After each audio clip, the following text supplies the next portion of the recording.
Bom, acredito que a gente pode começar. Sim. Bom dia a todo mundo, sejam muito bem-vindos a mais um webinar da Zix. Para a gente ter uma boa experiência, os microfones e câmeras de vocês vão ficar desligados, mas o chat está liberado para vocês mandarem as suas perguntas e os comentários. A gente vai responder mais ou menos nos últimos 30 minutos do webinar. Bom, a Zix coleta e trata Big Data, entregando informações que garantem compliance e segurança para os negócios. A nossa base de dados ela abrange informações legais, públicas e privadas, e a gente tem uma lista considerável de fontes para fornecimento, e novas fontes também são adicionadas periodicamente. A gente também faz projetos sobre demanda, né, trazendo informações específicas e discutindo os meios de integração para garantir a qualidade de dados. Além do Ricardo, hoje o nosso convidado é o Kleber Santos, especialista em tributos indiretos, sócio-fundador da KA Treinamentos Tributários e sócio-fundador da Net Fiscal, além de ser também professor universitário. Bom dia, Kleber. Bom dia. Pode começar. Perfeito. Bom, então inicio já agradecendo o convite, em particular do meu amigo pessoal Ricardo Prado, as minhas reverências também à Ivana, muito obrigado pela apresentação. E hoje nós temos um tema muito importante a ser discutido, e evidentemente que junto com o meu parceiro Ricardo, vamos enfrentá-lo. E se me permite, Ricardo, uma parte, para apenas contextualizar acerca, então, antes de falarmos do nosso famoso domicílio tributário, porque nem sempre foi assim, mas é verdade que essas informações a Receita Federal, os estados também já possuíam. Mas vamos fazer uma linha do tempo para que a gente possa observar, então, hoje esses ambientes de consulta com um olhar. Eu sei que vou fazer meia-culpa, um olhar, de certo ponto, ele é muito agressivo, ele, de fato, te dá informações que dificilmente são informações agradáveis, no caso, né, Ricardo? Sempre teremos essas notificações de eventos que não foram tão bem assistidos. Mas é importante também colocar de que, uma vez que esses movimentos são eletrônicos, fazem com que sejam muito mais dinâmicos e muito mais rápidos. Assumindo, então, que nós temos um período prescricional que assume 5 anos, antes de chegarmos nesse nível eletrônico, então, os entes que têm o compromisso de fiscalizar tinham 5 anos para poder, então, se manifestar acerca de algo que não estava dentro da conformidade. Ocorre que, então, esse período era muito mais sensível. Trazendo um caso prático, a época eu digo antes de 2006, por exemplo, nós tínhamos já a DCTF, que nós já conhecemos, DCTF essa tradicional, você fazia a sua respectiva transmissão, no entanto, você recebia por meio, então, antes desse modelo eletrônico, uma cartinha demonstrando quais eram as informações que estavam em desconformidade com o que preza a boas práticas fiscais. Só que, normalmente, para quem já milita na área há um tempo, vai aqui se identificar que essas cartinhas chegavam muito próximo, quase chegando ao período prescricional, ou seja, você já não tinha mais histórico, você já não tinha mais ali todos os elementos necessários para tentar buscar, então, talvez uma defesa, ou até mesmo ter um histórico do que tinha acontecido.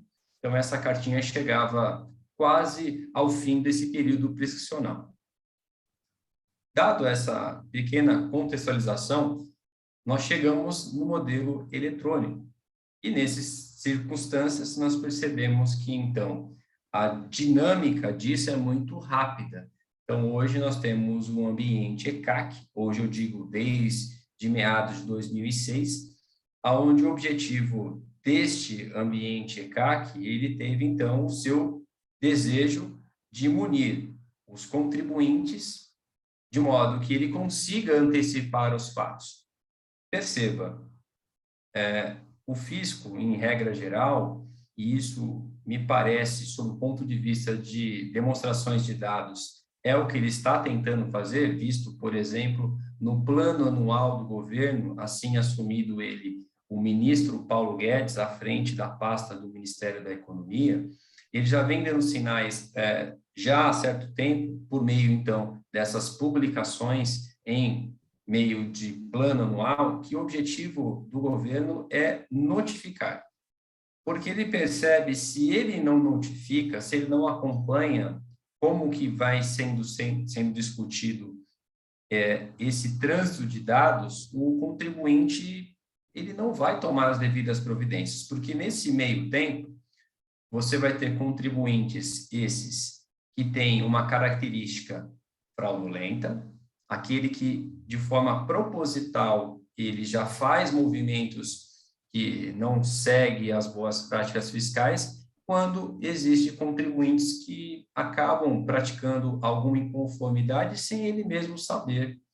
Então, assumindo que, de fato, o fisco tem um compromisso de te notificar, nós temos o exemplo do ECAC, aonde eu utilizei uma declaração acessória chamada DCTF, e hoje, então, com a chegada deste ECAC, desse ambiente de centro virtual de atendimento de contribuinte ou ao contribuinte, é dito de que se você transmite uma DCTF hoje, e se as informações não são consistentes, fatalmente, no máximo de 2 dias, você vai ser notificado com as informações. Bem ou mal, olha, pode ser alguém que me desminta aqui, mas 95% dos casos, a Receita Federal tem procedência, ou seja, é realmente uma inconsistência.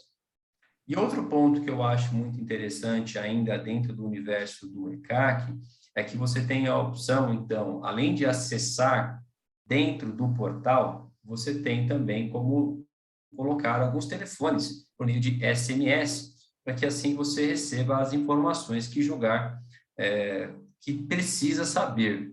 Eu sempre digo que é muito mais importante, fazendo agora essa linha do tempo, receber a informação quanto antes, porque você tem histórico, você sabe o que aconteceu o mês passado, do que então quando era o passado que nós não tínhamos uma previsibilidade disso. Ou seja, nós entregávamos uma declaração acessória e não sabíamos se eventualmente como que então o fisco ia apreciar. Então o ECAC ele tem este objetivo.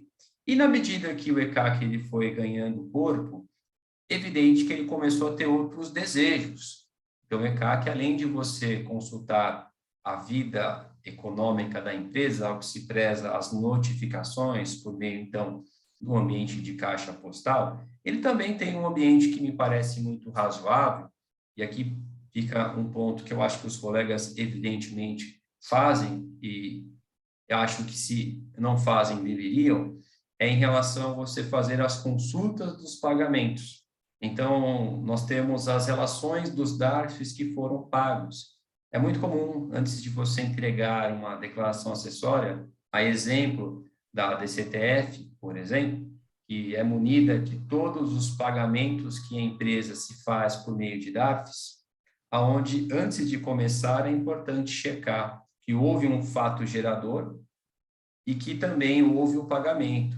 Mas essas informações precisam ser bem assistidas. E, por meio, então, do ECAC, também eu tenho uma relação que eu posso checar quais foram os pagamentos e, nesse momento, entender, e fica também outro registro, que por mais que não ocorra o pagamento daquele determinado tributo, e então, na DCTF, a exemplo, eu preciso informar esse dado, porque eu preciso demonstrar para o fisco que eu fiz uma apuração, exemplo, eu tenho uma FD Contribuições que compete, então, a demonstrar os cálculos de PIS e COFINS. Nesse momento, essa declaração se presta para demonstrar como que eu cheguei no resultado. Já a declaração do CTF, ela tem um compromisso de agasalhar, armazenar essas informações e demonstrar se houve o pagamento. Então, eu tenho o débito e o crédito. Só que, mesmo que não ocorra o pagamento, eu preciso demonstrar esses fatos na DCTF. Por quê? É nesse momento que o fisco observa que você teve boa-fé. Ou seja, eu apurei esse tributo chamado PIS e COFINS, de tal sorte, eu também demonstro para o fisco que eu fiz essa apuração, o valor que ali foi consumido na declaração FD Contribuições, reproduzida esse valor na DCTF. E se, de fato, ocorreu o pagamento, eu também devo demonstrar. Então, só para aqui a gente ter uma ideia de que o ECAC, ele tem também um compromisso de demonstrar esses dados, o ECAC tem um compromisso também de demonstrar, caso eventualmente você acaba tendo o desejo de ingressar uma medida judicial e quer habilitar um crédito, é também um ambiente que se presta para isso. Então, a gente começou a perceber que o ECAC, ele tem outros desejos que percebeu-se que, além de notificação, né, das informações que são muito importantes, essas que você faz em desconformidade, ele começa a te dar dados, informações e que te convida a navegar um pouco mais sobre, então, esse ambiente. Dado essas pequenas considerações, até para que eu possa dar sequência, eu chamo o Ricardo Prado se tem alguma consideração inicial acerca dessas pequenas palavras aqui que eu trago até aqui. Excelente, Kleber, suas considerações, principalmente contextualizando essa linha do tempo, né, e mostrando que para todo e qualquer contribuinte, então, veja vocês, há poucos anos atrás, como o professor Kleber muito bem disse, recebia as notificações, intimações da Receita Federal por uma carta no correio, né? E muitas vezes, Kleber, a gente que vai ficando um pouco mais experiente, né, já atuamos em várias empresas, etc., a gente sabia que era complicadíssimo em empresas industriais, por exemplo, que tem uma portaria, né? Alguém recebia uma notificação, uma intimação da Receita Federal, até assinava o recebimento, muitas vezes entregue até por um próprio auditor da Receita Federal, por exemplo, e engavetava essa notificação de intimação. Imagine o desastre que isso não gerava, né? Por quê? Muitas vezes uma intimação e uma notificação, ela concede um prazo para o contribuinte, para a empresa, responder àquela notificação e àquela intimação. Então, eu já tive o conhecimento de N casos de empresas que ficaram totalmente fora do compliance e perderam o prazo no atendimento a fiscalizações. Então, veja que importante, né, Kleber, quando você comentou dessa linha do tempo e essa evolução do ECAC, que nada mais é um ambiente virtual da Receita Federal, que permite para que todo e qualquer contribuinte, empresa, né, e também pessoa física, possa acessar esse ambiente virtual da Receita Federal com seu certificado digital, ou até mesmo com usuário e senha, pego ali no próprio site, para quê? Aquela cartinha de correio ficou no passado. Então, agora as comunicações, as notificações, as intimações, passaram a ser eletrônica no ECAC. Então, dentro do ECAC tem uma caixa de mensagens, uma caixa postal, né? E a Receita manda essas mensagens lá. E aí, veja que a gente perdeu o risco daquele compliance, né? De alguém receber por carta uma notificação, intimação e engavetar, mas agora o risco é outro, né, Kleber? Por quê? Veja que o Kleber muito bem disse. É possível registrar 3 e-mails ali de pessoas no ECAC para que, quando seja direcionada uma mensagem da Receita Federal nessa caixa postal do contribuinte, a pessoa receba esses e-mails, né? Mas vejam vocês, o que tem acontecido agora em muitas empresas? Como algumas pessoas, ou da área contábil, ou da área fiscal, ou até mesmo da área de recursos humanos, acessam o ambiente ECAC, quer seja porque tenham procuração eletrônica, ou usuário e senha, né? E aí abrem uma mensagem, mas não lê a mensagem. E não manda essa mensagem para quem de direito. O que acontece hoje? Se a mensagem foi aberta, começa a correr o prazo para o contribuinte atender a notificação e intimação. Já vi prazos, Kleber, de 5 dias para responder. Tem de 10 dias, tem de 30 dias, mas já vi prazo de 5 dias. Imagine vocês, alguém abre uma mensagem do ECAC com prazo de 5 dias e não tem nenhuma resposta.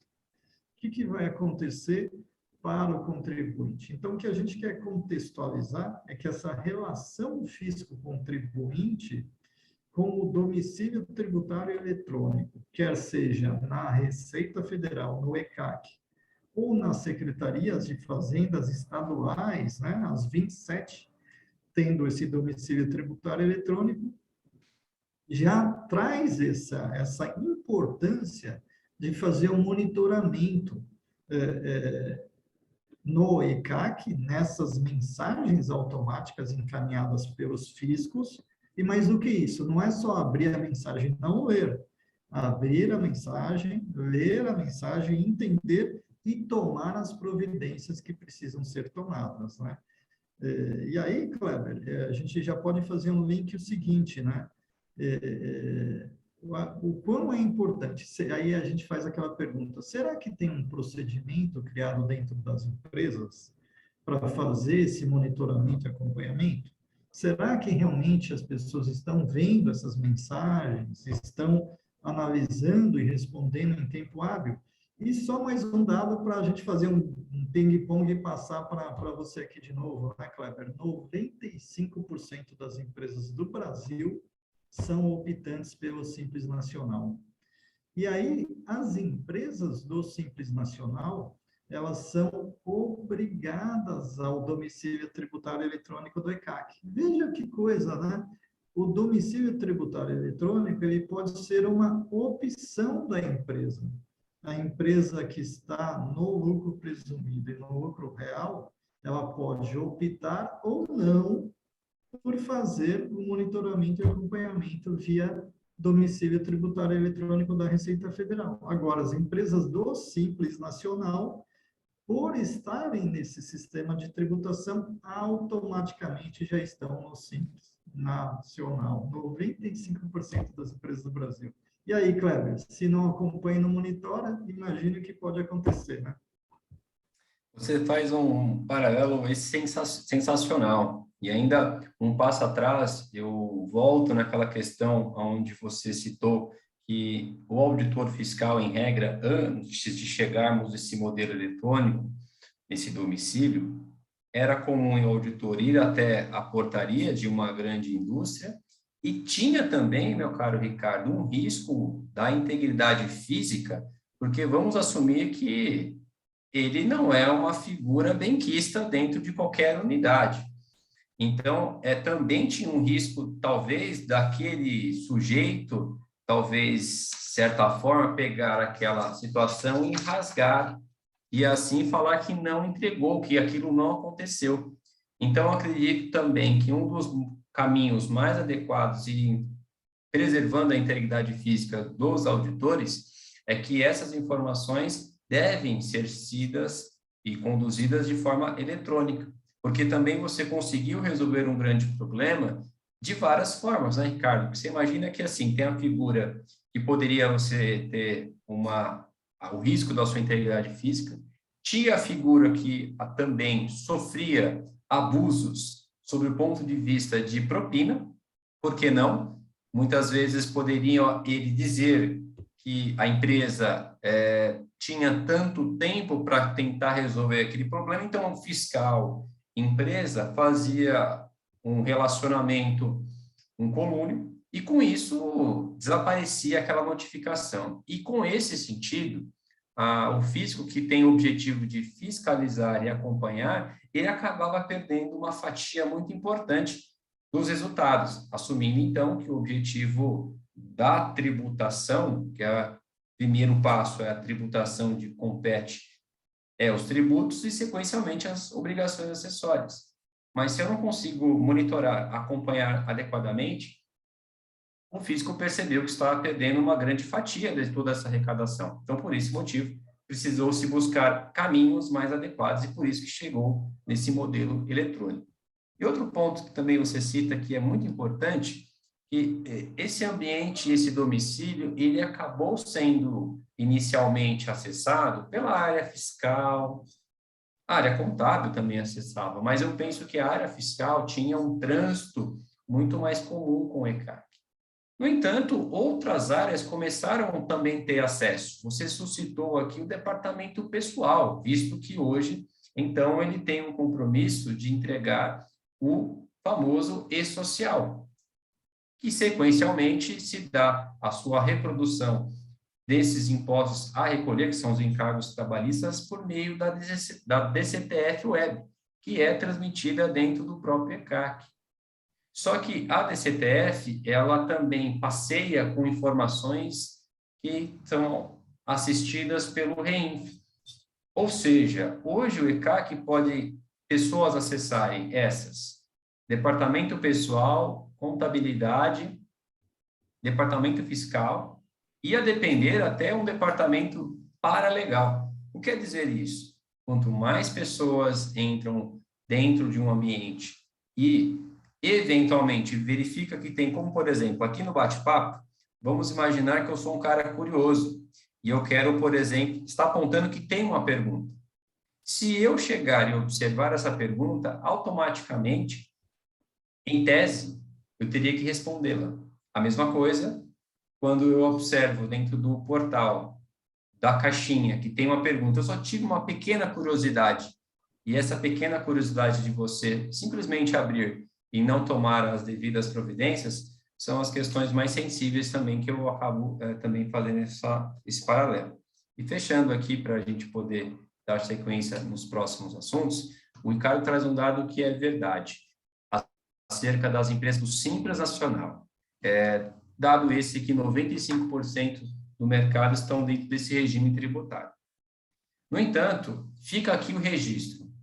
Será que todas essas 95% de empresas que estão nesse regime tributário possuem um contador? Possuem uma pessoa munida com essas habilidades para poder checar se o que está acontecendo com as empresas? Então, é mais um motivo para demonstrar que a área contábil, de uma forma geral, ou o especialista, ele tem que acompanhar a empresa. Mas o que nós percebemos que, em regra, empresa do Simples Nacional, que preza-se que é um modelo simplificado e que, obviamente, não tem nenhum tipo de problemas que possam surgir, muito pelo contrário. Então, nesse sentido, eu acho que, assumindo esse contexto, para que a pessoa possa caminhar adequadamente com o seu negócio, também precisa ter um apoio de um outro especialista ou pessoas munidas dedicadas, porque, como aqui a gente já está colocando, o fisco tem uma velocidade de resposta, porque hoje não é mais o auditor que vai levar a cartinha, e sim é uma máquina que examina essas informações, e a máquina, ela é fria, ela não entende se você tem uma empresa grande, média ou qual que seja. Ou seja, no que fica no final do dia independentemente do seu faturamento, o que o fisco precisa é fazer um exame acerca do que é a realidade, se a sua empresa está em conformidade ou não. E a gente começa a observar que essas empresas do Simples Nacional são as mais impactadas, até porque o número que foi apresentado é bastante relevante da quantidade de empresas, certo, Ricardo? Exatamente, Cláudio, exatamente. Você tocou num ponto assim muito interessante, né? Que era essa questão vindo lá de trás da presença física do auditor fiscal nas empresas, que de fato ela não é benquista, né? Não sei por que, viu, Kleber? Mas eu sei que não é benquista, né? Verdade. E também essa questão de que vários departamentos, de fato, passaram a ter acesso ao ECAC por necessidade ou porque a empresa tem que, de fato, entregar uma obrigação acessória, como o e-social, e até mesmo o comércio exterior, né, Kleber? Pois Como é. as operações de... Tem alguns regimes aduaneiros, também temos aí um departamento de Comex, muita gente acessando, né? E aí, por exemplo, aqui, né, algumas perguntas já para fazer para você. E na tela, enquanto a gente vai falando, a Ivana sempre vai passando aí, mostrando para nós a quantidade de categorias, né, e de itens e assuntos que podem ser verificados e tratados através do ECAC, né? Veja que dentre eles, pessoal, muita gente até desconhece, né, Kleber, um benefício fiscal que existe para as empresas mesmo, do lucro real, né, especificamente do lucro real, chamado de empresa cidadã, né? Basta a empresa entrar no ECAC, ir lá e fazer uma opção de que ela quer ser beneficiária, né, que ela está aderindo à empresa cidadã, que nada mais é do que um benefício fiscal para as empresas que têm funcionárias em licença maternidade. Como são 4 meses que a funcionária pode ficar de licença maternidade, é possível estender mais 2 meses, né? E aí, esses 2 meses, esse salário adicional de 2 meses que a empresa vai pagar aos funcionários, poderão ser abatidos diretamente do imposto de renda da pessoa jurídica das empresas e também a empresa não pagar INSS sobre esses valores, né? Então, veja a evolução da Kleber, que é mesmo assim, não precisa da presença física do auditor. Com esse domicílio tributário eletrônico, o ECAC, eu consigo fazer N finalidades, como você bem disse, analisar os pagamentos dos últimos anos, né, Kleber? Não é só do último mês, não. Eu entro lá e vejo todos os tributos pagos, consigo ver as declarações, consigo ver as mensagens, né? E aí, já indo para duas perguntas aqui, Kleber. Duas perguntas que acho que você consegue depois sintetizar numa única resposta. Se a gente disse que, né, numa mesma empresa, várias pessoas ou vários departamentos podem ter acesso ao ECAC, a gente sabe que sempre que a empresa recebe uma mensagem lá na caixa postal, ela não consegue fazer todas as outras funcionalidades do ECAC se não clicar lá dizendo que leu a mensagem, né? E aí, então, alguém entrou lá para olhar um pagamento. E aí ele não quer ler a mensagem, ele quer ver o pagamento. Ele foi lá, clicou, abriu a mensagem e pronto, já foi ver o pagamento, né? Não leu a mensagem, não mandou para ninguém. Então, nós temos, Kleber, esse risco de várias pessoas e várias empresas acessando. E vamos pensar o seguinte, escritório de contabilidade, né? O Kleber aí, meu amigo de longa data, tributarista, já foi também sócio em empresas de contabilidade, né? O escritório de contabilidade tem lá 50, 60, 70, até 100 clientes. Como é que o escritório de contabilidade deve fazer, então, para monitorar e acompanhar o ECAC, né, de todos os clientes que ele tem, sem que eles percam prazos, sem que eles tenham outros prejuízos aí? Essas duas perguntas aí que acho que dá para sintetizar em uma resposta, Kleber. Perfeito, muito bem colocado. Bom, de fato, uma vez que você é o responsável pela parte tributária, a parte previdenciária, trabalhista e também, por que não, a parte contábil, que seria o objeto inicial de uma contabilidade. Então, uma vez que você assume essa cadeira, logo quando você tem a sua procuração eletrônica, assim, cedida pela empresa, logo, se você observa que há alguma movimentação e assumindo que toda vez que você reproduz os dados, fatalmente a contabilidade tem uma interferência direta. Ou seja, normalmente se houve um dado, salvo se de repente você colocou que a pessoa deveria pagar e não pagou, tudo bem, isso é um fato que não depende de você. Agora, inconsistências de declarações acessórias que não estão em consonância, isso já penso eu que qualquer contabilidade já resolve esses procedimentos internamente e depois pode ser notificado. Agora, o que fica, assim colocado, é que é o maior desafio operacional. E quem assina, que é o contador, é o responsável pela empresa em regra, talvez não é aquela pessoa que está no dia a dia. Então, é muito mais importante também ter uma notificação para as pessoas envolvidas para demonstrar se, como hoje colocado, várias pessoas estão ali acessando, é importante colocar, olha, independentemente de quem acessar, se tiver esse dado, é importante que seja levantado, seja suscitado, seja colocado para as pessoas. Essas pessoas, no caso, quem toma a decisão, que é o contador ou é o coordenador ou é o gerente daquela área, para que juntos venham entender se é uma demanda da área fiscal, se é uma demanda da área contábil ou até mesmo na área trabalhista. No entanto, existem ferramentas que sequencialmente aqui o Ricardo vai poder aqui exibir muito mais acerca como a empresa ela se comporta, no caso aqui que está nos representando, a ASES. Ela tem um compromisso de ter formas e condições de ser mais precisa, um monitoramento um pouco mais, digamos, providencial para que aquela pessoa, que no caso ela seria o contador, o responsável da tomada de decisão final, tenha um maior acesso. Ou a pessoa que você julgar que tenha que receber essas informações.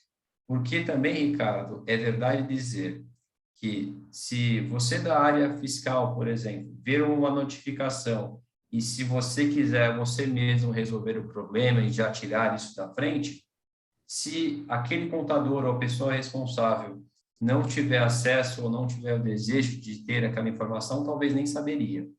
Mas eu acho que é muito importante, mesmo quando se resolve os problemas, é saber que houve um problema.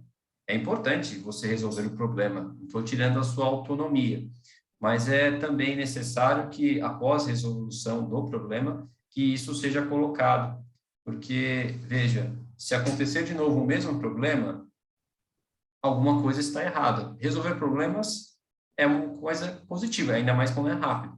Mas se o problema é recorrente, isso não é interessante. Por isso que as ferramentas que sequencialmente aqui Ricardo vai compartilhar e demonstrar, eu acho que vai atender bastante para que tenha uma foto e um compilado de informações para que você consiga ter um entendimento mais preciso sobre essas informações. Ricardo. Exatamente, né? Eu fico pensando assim, a missão difícil, né? Que é como você bem disse, toda empresa, todos os dados, os números, né? Eles são suportados por quem tem um número de CRC, quem tem a ciência contábil, né? Os contadores, né? Quer seja no escritório contábil terceirizado, quer seja numa contabilidade interna dentro da própria empresa.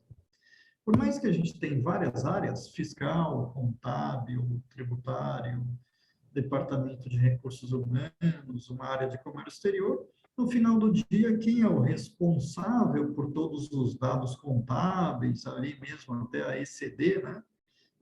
É o contador, né? É a contabilidade. E aí a gente fica pensando assim, puxa, mas se a gente tem diversas áreas, diversos departamentos, ainda que faça alguns procedimentos internos, né, e tem cadeiras de responsabilidades, hoje em dia a gente tem que pensar muito em tecnologia, né?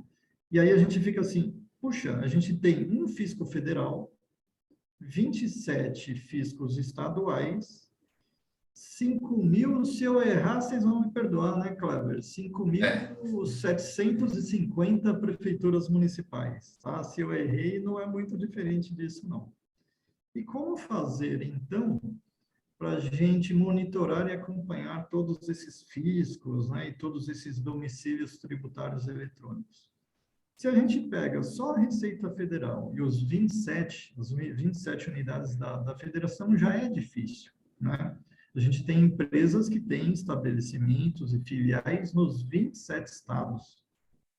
E aí a gente está falando, não é apenas o monitoramento na Receita Federal. Veja só que interessante quando a gente fala do domicílio tributário eletrônico estadual. Está aqui na tela para a gente não errar. Desde o nosso Acre, e aí eu e o Kleber já tivemos o prazer inenarrável de visitar o pessoal do Acre, né, Kleber, dando algumas aulas de MBA, etc. Turma excelente, pessoal. Aliás, o Kleber já viajou dessas 27 unidades, Kleber? Se falta alguma, sim. Acho que são poucas, né? Não, já visitei todas, as capitais, eu já estive em todas. Agora, o meu desafio é como você colocou, teria que visitar todos os municípios que passam de 5.000. Aí, realmente, eu preciso ter mais rodagens. Pois é, veja só, o Kleber já teve essa oportunidade de visitar pelo menos as 27 capitais, né? E aí, olha só, cada ECAC, né, cada site desses estaduais tem as suas particularidades, né? Para o contador, ou para a área fiscal, ou para alguém monitorar e acompanhar isso. Não só a Receita Federal, mas todos esses estaduais. E aí que a gente quer chamar a atenção. Para muitas empresas, a gente tem uma complexidade enorme, principalmente quando ela tem um grupo empresarial, ou então um grupo de empresas que fazem várias não só o grupo empresarial propriamente dito, né, mas que tem muitas filiais, matrizes. A gente conhece empresa que tem 1.600 filiais em todos esses estados, né?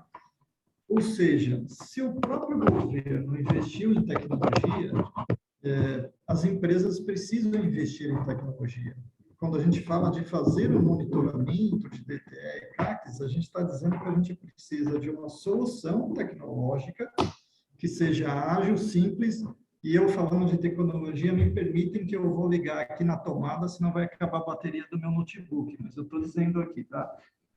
Me permitem dizer que a gente precisa ter uma ferramenta que seja simples, que seja fácil de fazer esse monitoramento de um ECAC da Receita Federal, de 27 secretarias estaduais, principalmente, né? E aí, na ZIX, sabe, Kleber? O Kleber já tem conhecido um pouco a ZIX Tecnologia, está aqui a Ivana, né? Que a gente tem trabalhado muito na ZIX numa questão de tecnologia, com robôs, né? Automações. Nós estamos até lançando, Kleber, o Doc Tracking, que está aqui na tela, né? Que ele tem N funcionalidades de justamente possibilitar para as empresas, de forma automática, ter um monitoramento automatizado disso. Então, veja que coisa interessante, né? Ao invés de ter que ter um procedimento interno, de ter que ter muitas pessoas, muitas áreas, muitos departamentos, na ZIX, nós dispomos de uma solução onde nós podemos automatizar esse controle, né, de verificação de mensagens recebidas na caixa postal, de busca de dados e informações, colocar tudo isso numa plataforma chamada DocTracking, onde é possível monitorar todas as certidões negativas também, né, não apenas ali as mensagens relacionadas ao fisco contribuinte. Já verificar se tem pendências e aí notificar e-mails automáticos, notificando as pessoas responsáveis para poder fazer isso. Então, sabe, Kleber, até a gente brinca um pouco, né, dizendo que é uma pretensão nossa, né, de trazer justamente essa facilidade para as empresas de poder ter ali uma solução fácil, intuitiva, e que monitore, né? Não tenha que todo dia alguém entrar lá no site da Receita Federal, no site da Secretaria de Fazenda Estaduais, ou uma vez por semana, né? Ou uma vez por quinzena, e ficar vendo esse relacionamento fisco-contribuinte. Deixe os nossos robôs fazerem isso para vocês. Eles já verificam, já analisam, já mandam para os e-mails que tem que mandar, já notifica quem tem que mandar, né? Para quem tem que receber, facilitando a vida do contador. Quando a gente perguntou de um escritório de contabilidade que tem 50, 60, 100 clientes, imagine quantas pessoas precisa ter para ficar monitorando se não tem uma solução para fazer isso. Mas a partir do momento que essa solução existe, para os escritórios de contabilidade se torna um pouco mais fácil, né? Essa labuta de deixar os seus clientes todo dia ali em compliance. Esse é o objetivo do Doc Tracking que a gente está lançando, né? Essa ferramenta nova. Em breves dias o mercado terá boas notícias. A Ivana está trabalhando muito em cima disso, né, Ivana? Teremos boas notícias aí em relação ao Doc Tracking. Né? Certamente. Eu vou aproveitar o gancho e a gente tem uma pergunta aqui. Entendi que o monitoramento pode ser aplicado no ECAC e com os DTEs, né? O que mais pode ser monitorado usando os serviços da ZIX? Boa pergunta, né? E aí o Kleber, né, meu amigo professor e tributarista, sabe bem disso, né? Veja vocês que interessante, né? A Zix ela tem esse monitoramento de tudo que pode ser buscado e capturado na web, né? Na internet. A gente sabe que a gente tem muitas coisas. É possível a gente fazer essas buscas, essas capturas automáticas.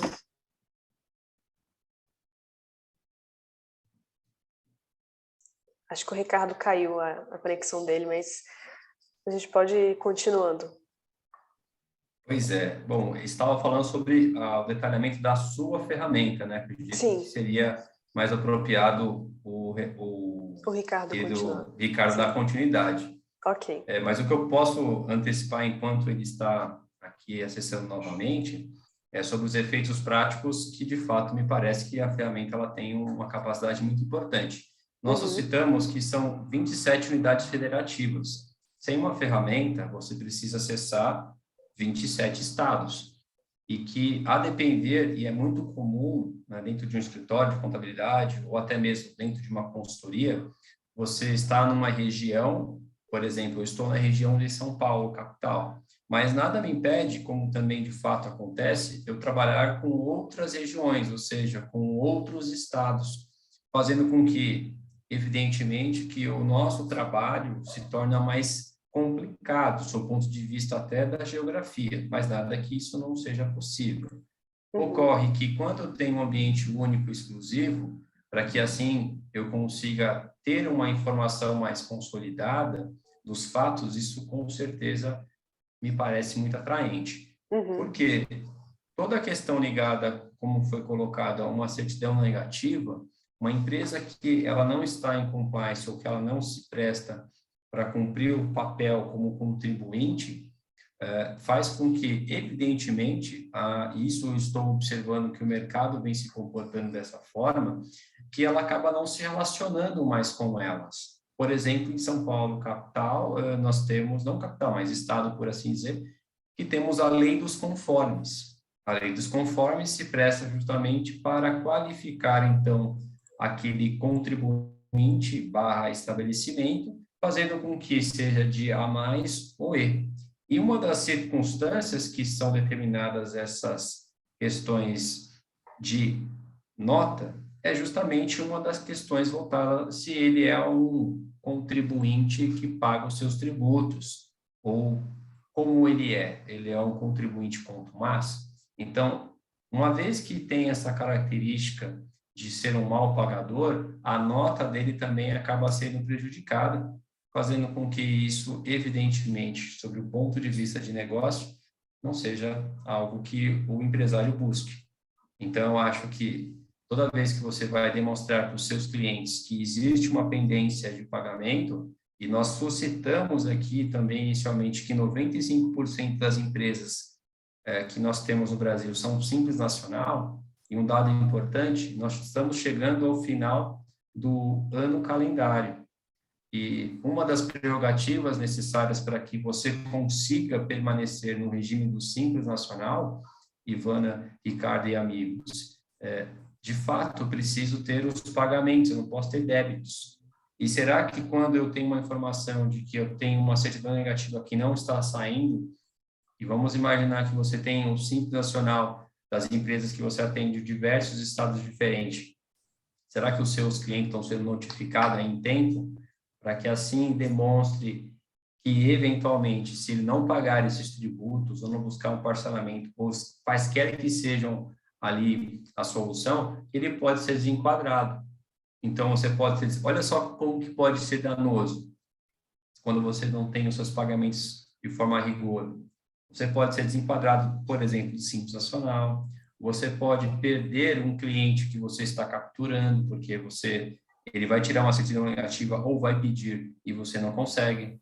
E, por fim, logo você também aqui em São Paulo tem essa qualificação chamada Lei dos Conformes, que passa muito sobre como você atua como contribuinte. Então, eu vejo isso com bons olhos para que você consiga sempre monitorar e munir quem de direito para que venha tomar a decisão. Ricardo, você estava ali falando acerca, então, das características da ferramenta, e nesse meio tempo foram surgindo outras perguntas que acredito que a Ivana pode reproduzi-la para você. Claro, temos 3 perguntas aqui. Consigo monitorar informações de meus clientes e fornecedores? E esses documentos ficam guardados por quanto tempo? Também temos mais uma, a ferramenta consulta PGFN também? Resposta Legal. sim. Eu peço desculpas que o meu computador aqui, que deu um pane, e pode ser que ele caia a qualquer momento. Eu estou tentando equalizar aqui, mas se eu cair, não tem problema, que a gente está chegando na parte final Sim. e vocês acompanham. Eu vou falando aqui, mas pode ser que eu caia. Estou tentando equalizar aqui, mas que o meu computador derrube aqui a qualquer momento, tá? Mas vamos lá, né? A ferramenta, quando a gente fala que a gente captura e monitora informações, né, não só captura e monitora, mas guarda, né, e a gente sabe que a gente precisa guardar por um período mínimo aí de 5 anos, para grande parte dos documentos. Alguns documentos precisam ser guardados até por mais tempo ainda, né, principalmente os de folha de pagamento e etc., né? Então, a plataforma ela tem essa funcionalidade, não apenas de monitorar, de trazer documentos e acompanhar, mas também tem um armazenamento, né, de todos esses documentos que ficam disponíveis para todas as empresas. Ok. Acho que você estava respondendo quando caiu. Vou perguntar de novo. O que mais pode ser monitorado usando o Doc Tracking? Diversas funcionalidades, né? Eu ia citar algumas aqui, como, por exemplo, empresas que têm frota de veículos, até mesmo multas da NTT, né? Verificar placas de caminhões, outras questões relacionadas ao portal da transparência pública, todo tipo de certidão negativa, né? Quer seja de tributos federais, tributos estaduais, certidão de regularidade do FGTS. Então, veja que é uma infinidade de documentos e informações que nós podemos monitorar e acompanhar e facilitar a vida dos contadores e das empresas. O Doc Tracking, ele terá várias possibilidades e funcionalidades. Uma grande empresa ou média empresa que precisa acompanhar se todos os fornecedores dela estão cumprindo com as obrigações trabalhistas, previdenciárias, e até mesmo ajudar a reduzir o índice de reclamações trabalhistas, né, que as empresas estão arriscadas. Tudo isso é possível acompanhar e fazer utilizando a plataforma. Sim, sobre a PGFN também, né, pode ser capturada. E só resumindo, né, os documentos eles vão ficar armazenados por tempo indeterminado, né, você pode resgatar a qualquer momento. Exatamente. Mais alguma questão, alguma dúvida que tenha ficado em aberto? Acredito que não, acho que a gente respondeu todas. Legal, Se vocês Kleber, quiserem fazer as suas considerações finais, fiquem à vontade. Antes de dar a palavra ao Kleber aqui, eu quero agradecer o convite, Kleber, amigo aí já de longa data, né? Somos professores, tributaristas. Agradeço aí a sua disponibilidade, a gente sabe da sua agenda, né? O quão difícil ela é, e muito obrigado por ter feito parte aí da nossa história de webinários aqui da Zix. Suas considerações, meu amigo, e palavras. Perfeito. Bom, novamente, agradeço a participação, foi um bate-papo muito agradável, onde nós pudemos, de certa forma, demonstrar essa evolução do fisco, que é o compromisso dele. A gente precisa observar que, uma vez que alguém exige um pagamento, da mesma sorte, eu preciso ter que monitorar isso. A mesma coisa que a gente brinca, quando você empresta um dinheiro para alguém, se você não sabe para quem foi, que dia foi, você vai perder isso do seu histórico e logo você vai perder dinheiro. Então, o fisco ele tem um compromisso. Se você olhar o ponto geral, que é a instituição de tributos, nada mais tirando, evidentemente, outras questões, que você tenha condições de retribuir para a sociedade o que está sendo arrecadado. Então, eu acho que se esse é o compromisso, vamos colocar nessa forma, o ideal é que, de fato, quem está fiscalizando demonstre que tem cuidados e que está realmente demonstrando melhor. Porque é assim que tem como nós monitorarmos as empresas que são sérias, as empresas que cumprem o seu papel, e aquelas que não estão cumprindo o seu papel, que sejam notificadas para que elas venham se enquadrar porque o que fica é, se todos deixarem de pagar tributos ou deixarem de entregar declarações acessórias, a sociedade ela não se comporta. A sociedade ela só consegue ter consequências positivas se os tributos são arrecadados e eles são bem distribuídos. Então, para que isso aconteça, precisa ter um monitoramento de como que está sendo vista essa regra. Isso que me parece que, olhando sobre a cadeia tributária e os efeitos que ela se propõe a fazer, basicamente ela tem esses desejos. E com isso eu fecho de minha parte, com esses meus agradecimentos também à Ivana, que aqui também nos acompanhou, nos ajudou também com toda essa roupagem dessa apresentação. Fico à disposição para demais eventos que forem surgindo, para que a gente possa discutir sobre o assunto que, evidentemente, é nosso dia a dia, e tanto a gente gosta. Com certeza. Muito obrigada, Kleber. O Ricardo me informou que realmente aconteceu algum problema, mas ele agradeceu muito também pela participação. E obrigada a todos vocês que participaram, né, que chegaram aqui até o final com a gente. A gente tem webinários mensais aqui na Zix e sempre que vocês tiverem algum tema que vocês gostariam que a gente discuta, que a gente traga aqui, vocês podem mandar para a gente. Então é isso. Muito obrigada. Até mais. Tchau, tchau. Tchau, tchau, pessoal.